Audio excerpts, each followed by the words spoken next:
चलो चलो चलो, स्टार्ट करते हैं आईपीसी। ठीक है। मैंने आप लोगों को कहा था पहले से ही एक बात, कि मैं आप लोगों को न्यू बिल के साथ में पहले से ही एक्वेंडेंस करा के लूंगी, ओल्ड के साथ में तो हम चलते ही रहेंगे, लेकिन न्यू की जानकारी हमें सबको रखनी है। ठीक है। अब लास्ट टाइम मैंने आप लोगों को ये बताया था, कैपिटल पनिशमेंट के बारे में बताया था ना, कैपिटल पनिशमेंट के बारे में।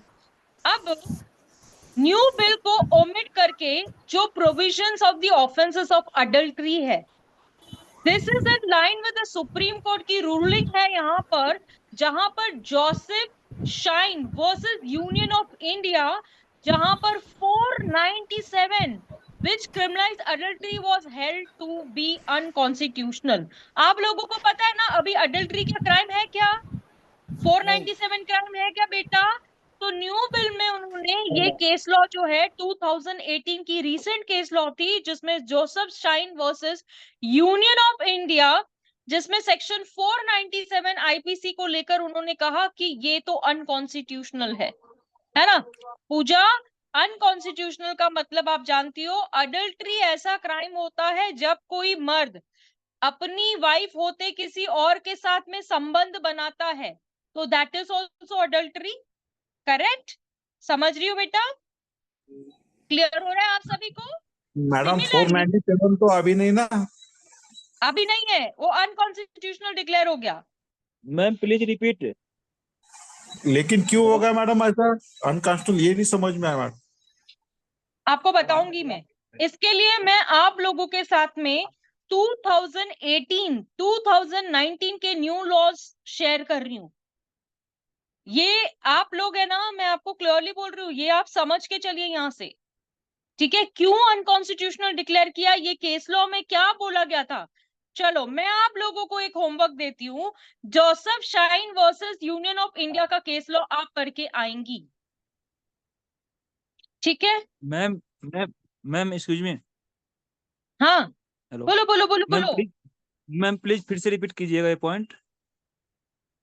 जो मैंने ये अभी पॉइंट। कहा कि सुप्रीम कोर्ट की जो रूलिंग आई है, ठीक है, राइट राइट राइट। 2018 की, Joseph Shine versus Union of India, जिसमें अडल्ट्री जो क्राइम हुआ करता था उसको अनकॉन्स्टिट्यूशनल डिक्लेयर कर दिया गया। तो राइट क्यों, कशाला, काय को, क्यों किया, ये आप लोगों को ये वाला केस बताएगा कि अनकॉन्स्टिट्यूशनल कर। आपको पता है ना अभी लॉस पूरी चेंज हो गए हैं, पता है राइट आप लोगों को, अभी काफी सारे लॉस चेंज हो गए हैं।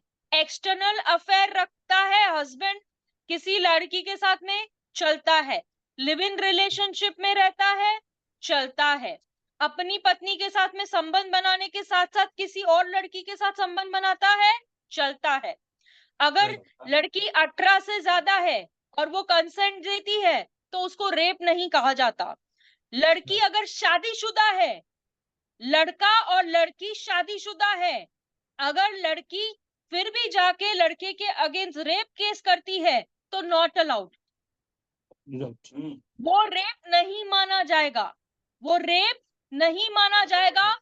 लड़का अगर काम से थका आता है और वो अपने वाइफ से डिमांड करता है तो वो बात गलत नहीं है। अब वो बात अब गलत नहीं है, it will not be treated as rape, उसे रेप नहीं कहा जाएगा। तभी मैं बोल रही हूँ मैडम हेलो। आप लोगों के साथ में, एक सेकेंड बेटा, आप लोगों के साथ में ये जो पूरा केस है Joseph Shine versus Union of India, आप लोग पढ़ के आएंगे और हम उसके ऊपर लॉ पॉइंट पे डिस्कस करेंगे। हाँ बोलिए हेलो आदित्य मैडम, सिंह, बोलिए। हाँ अननेचुरल सेक्सुअल इंटरकोर्स अगर कोई करता है तो 497 कैसे नहीं लगेगा मैडम? कंसेंट से कहाँ से लगेगा? ठीक है, उसने कंसेंट उसका कंसेंट नहीं है।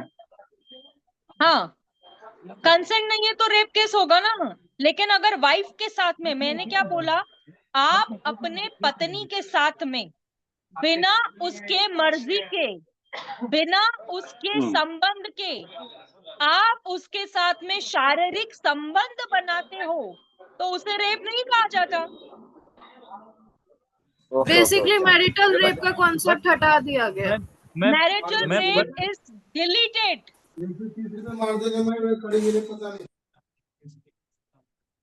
But ma'am 1 minute,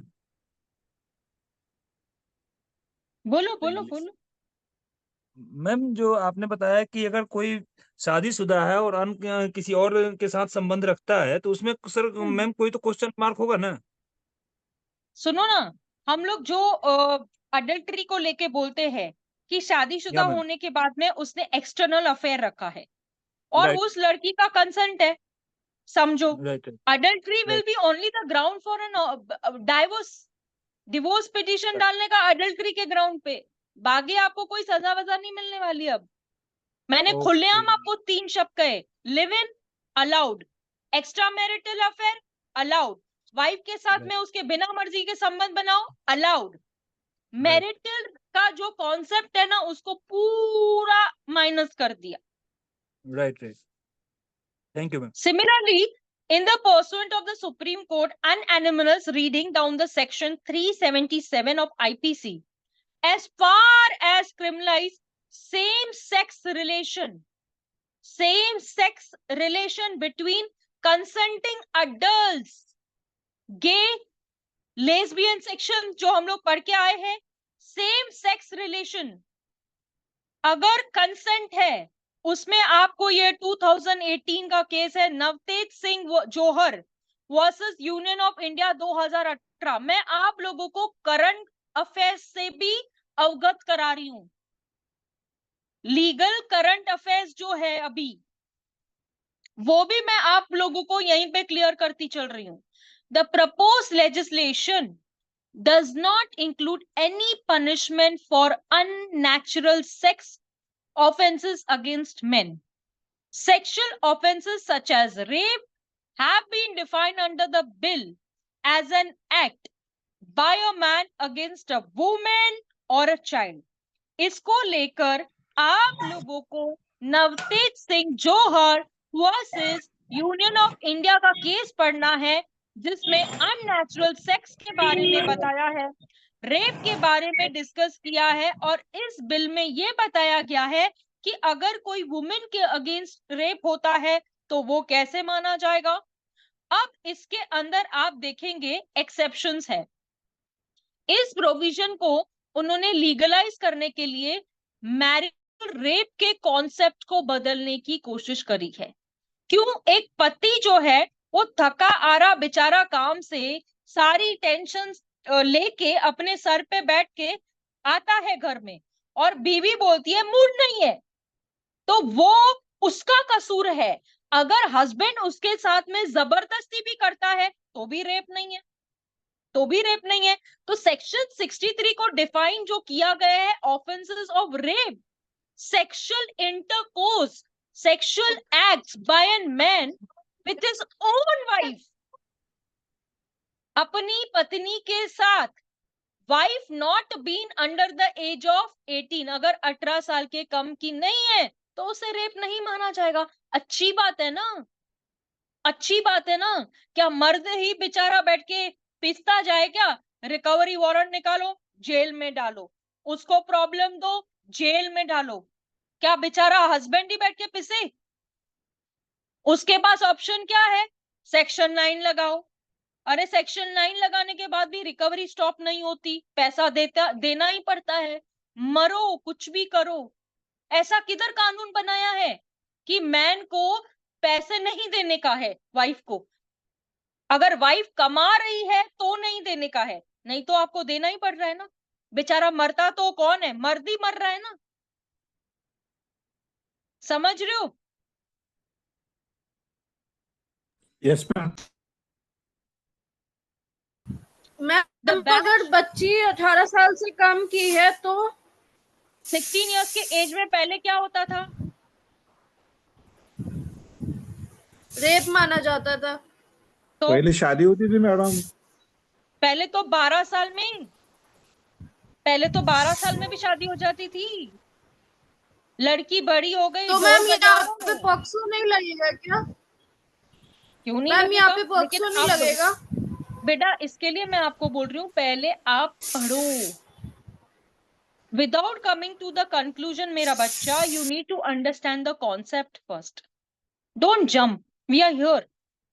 The batch of petition challenging the constitutional validity of exception 2 to 375, which provides an exception of non-consensual matrimonial sex for the offense of rape, is currently pending adjudication before the Supreme Court. अब supreme court ने इस चीज के ऊपर, क्योंकि वो constitutional पे आ गया है, तो यहाँ पर नॉन कॉज सेक्सुअल जो है कि मैट्रिमोनियल सेक्स क्या ऑफेंस इन रेप आएगा या नहीं आएगा, ये बात अभी भी कोर्ट, सुप्रीम कोर्ट के पास में पेंडिंग पड़ी हुई है।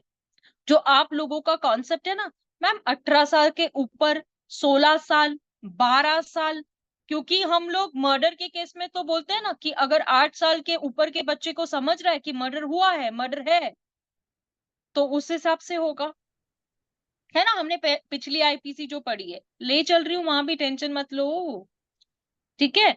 While IPC has 51 sections, the Bharatiya Nyaya Sanhita bill contains 356 provisions. अब यहाँ पे 51 sections क्या बोल रहा है, क्योंकि ये ऑब्जेक्टिव में बताऊंगी मैं आपको।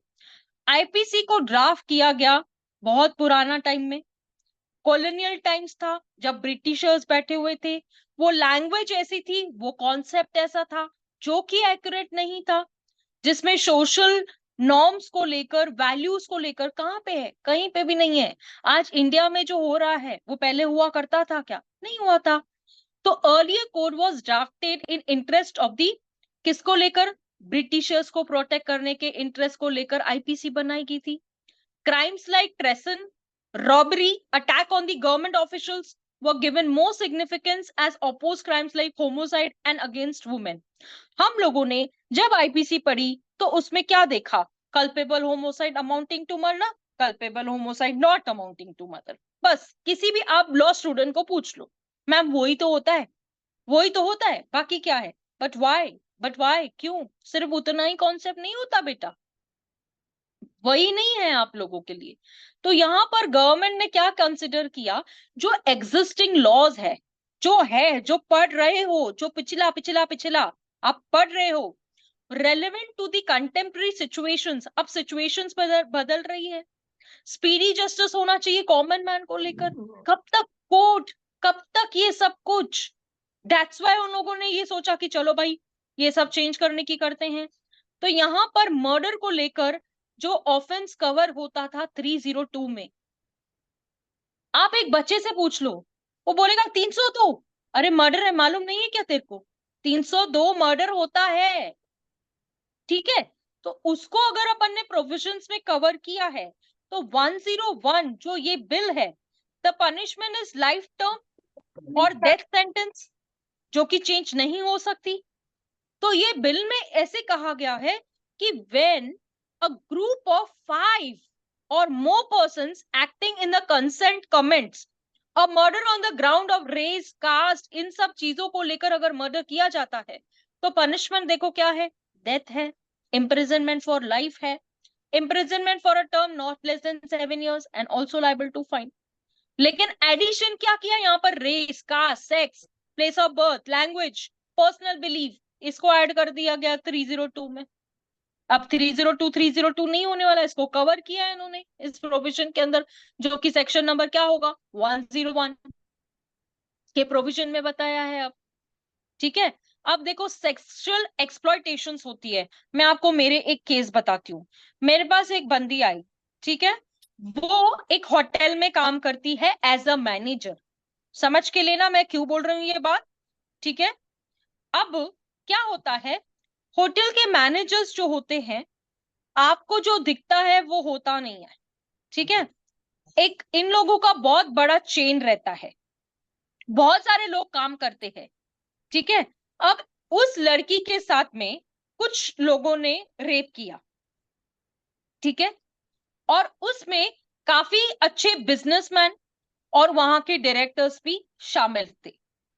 पुलिस ने रेप लेने के लिए उस लड़की की एज जो थी, शी इज 24 नाउ। ठीक है, हम लोगों का कॉन्सेप्ट कहां पे आ जाता है बेटा, 18 ईयर्स से कम है रेप है, पॉस्को लगा दो। 18 या 20 की ईयर्स की है, लगा दो रेप। लेकिन कैसा, अगर होटल के अंदर जो बंदी काम कर रही है, हाँ, अगर एक लड़का लड़की होटल में जाकर कुछ अपना टाइम स्पेंड करते हैं या अपने विल एंड विश से कोई शारीरिक संबंध बनाने की करते हैं, तो दैट इज नॉट रेप। अगर लड़की कंसेंट देती है तो ये सबको पता है, क्योंकि वो हमारे कॉन्स्टिट्यूशन, हमारे फंडामेंटल राइट्स को प्रॉब्लम देता है। क्योंकि समझो एक पुलिस आई, छापा मारा, पुलिस अंदर घुस गई आके, हे क्या चल रहे रे, क्या है रे, अंदर क्या हो रहा है, ऐसे पुलिस करती है। ठीक है, तो इसका मतलब ये that means it is an exploitation. तो वो लड़की का जब होटल में रेप हो रहा था, डायरेक्टर्स इंक्लूडेड थे, उसके साथ में कुछ ऐसे लोग थे जो बड़े बड़े यहां से आते थे, उस केस को दबाने की कोशिश की जाती है, कोई बड़ी बात नहीं है।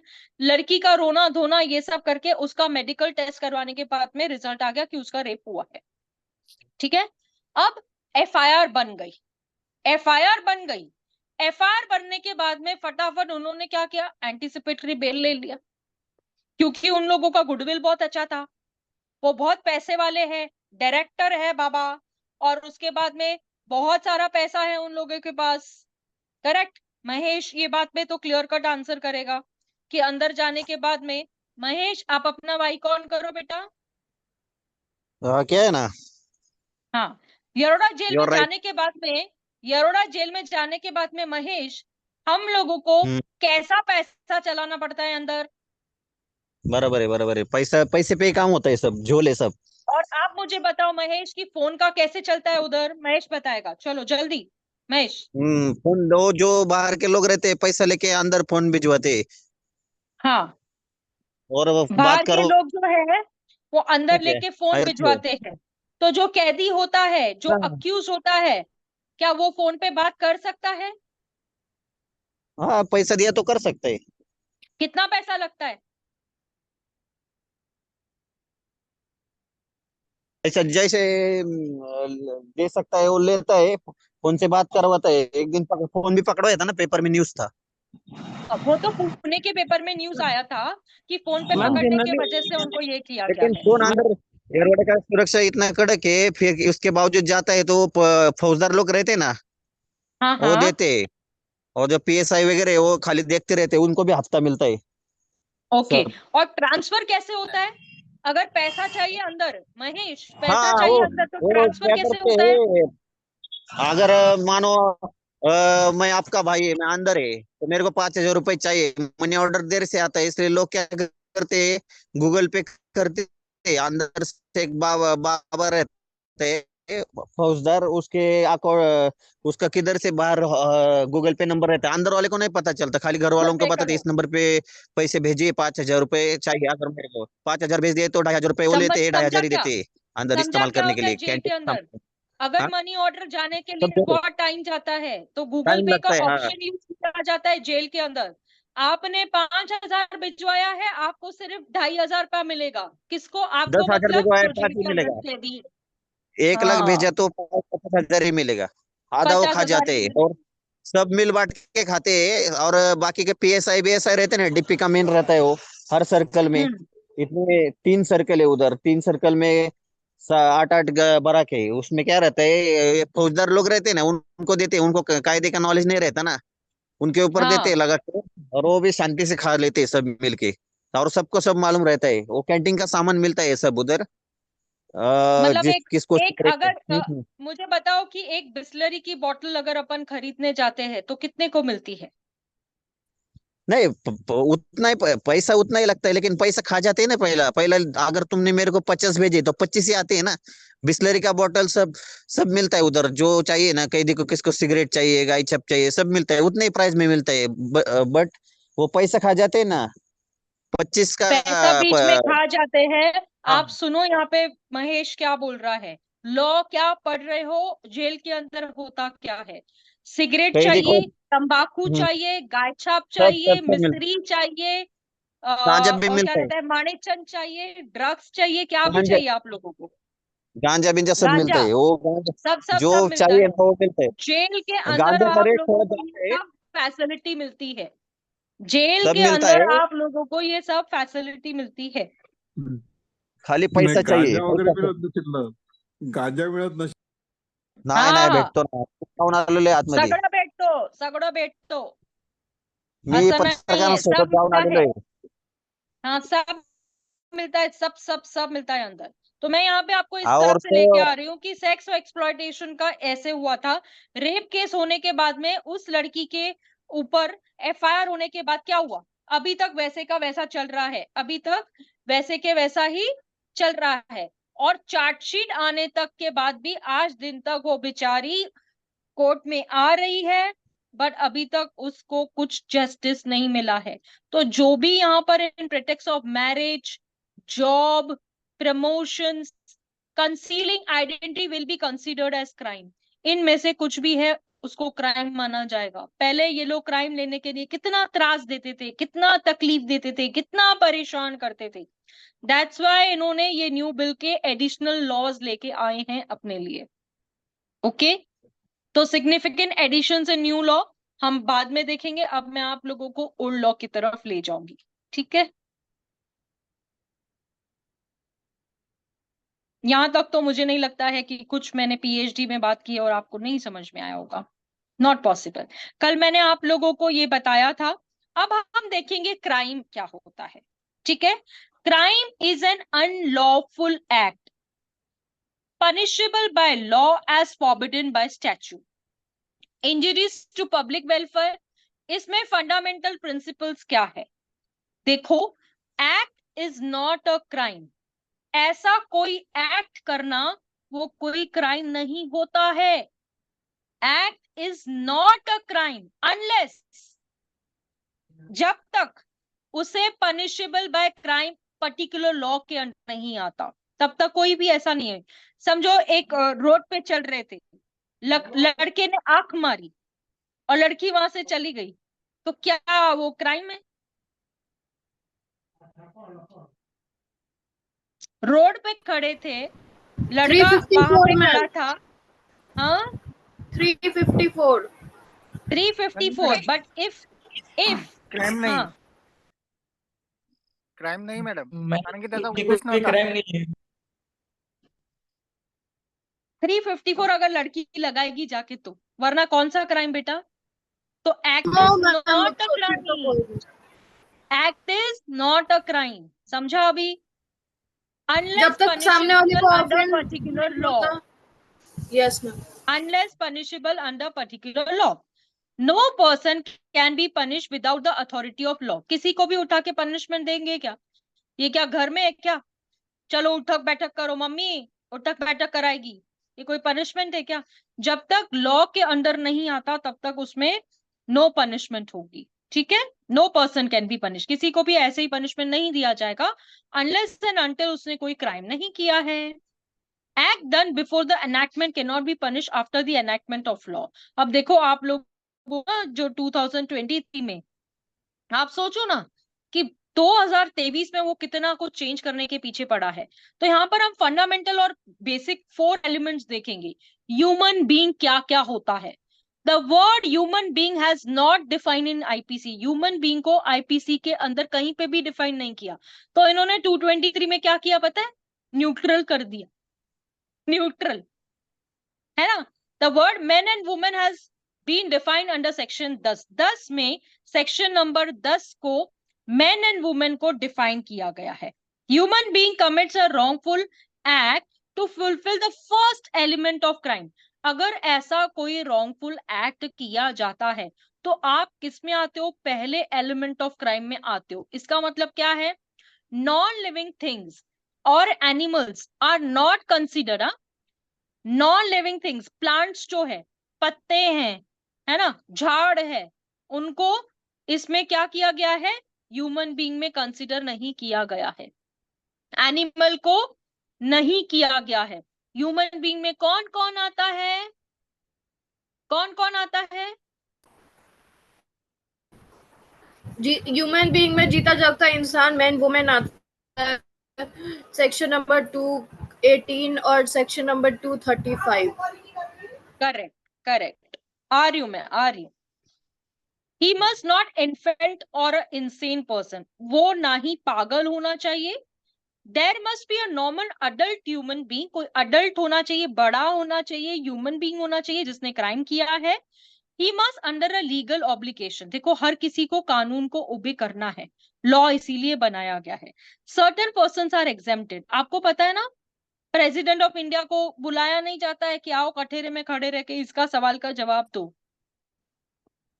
फॉरेन सोवरेन को नहीं बुलाया जाता जो कि इंडिया में विजिट किया है। एम्बेसडर्स जो आते हैं इंडिया में विजिट करने को, उनको भी नहीं किया गया है। इस कैटेगरी से उनको क्या मिला है? एग्जम्पशन मिला है। एग्जम्पशन का मतलब क्या होता है बेटा? छूट मिली है। This is called as exemption. Section number 11 ये डिफाइन करता है the person. It says the word person includes any company, association of a body, person whether incorporated और not.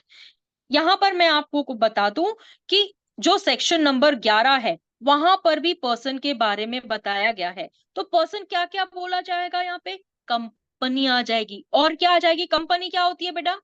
What is a company? Company क्या होती है Usma? What is a company?